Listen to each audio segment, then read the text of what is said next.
खातून भी और as a वकील भी मेरे लिए बहुत इत्मीनान का बायस है कि इतने दिनों बाद ही से मुझे जो मैंने एक बेड़ा उठाया था कि अपने केस के साथ साथ मुझे बाकी उन तमाम ख़वातीन की आवाज़ भी बनना है जिनके केसेस इसी तरह साइबर क्राइम में जाते हैं और उसके बाद उनका कोई वाली वारिस नहीं होता और वो बच्चियाँ साल हर साल ब्लैकमेल होती हैं, वो परेशान रहती हैं, उनका कोई सुनने वाला नहीं होता। आज चीफ साहिबा ने बड़ी मेहरबानी की है कि आज उन्होंने रिपोर्ट्स मांगी हैं उन तमाम केसेस की जो आज तक साइबर क्राइम में गए हैं, उनमें से कितनों के फैसले हुए हैं, कितनों के फैसले नहीं हुए और उन्होंने SOPs मांगे हैं कि मुझे बताएं कि आप जो है उसके ऊपर कैसे प्रोसीड करते हैं और आज तक आपने क्या किया है। इतने दिन हो गए हैं इस बात को भी।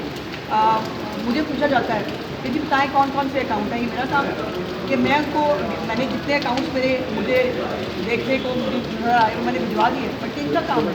वो अकाउंट्स जो हैं वो अभी तक उनको ब्लॉक करने के लिए क्या किया है, उनके खिलाफ क्या कार्रवाई हुई है, ये FIA को बताना है। लेकिन एक बात ये मैं बड़ी कैटेगोरिकली कहना चाहती हूँ, ना ये सियासी केस है,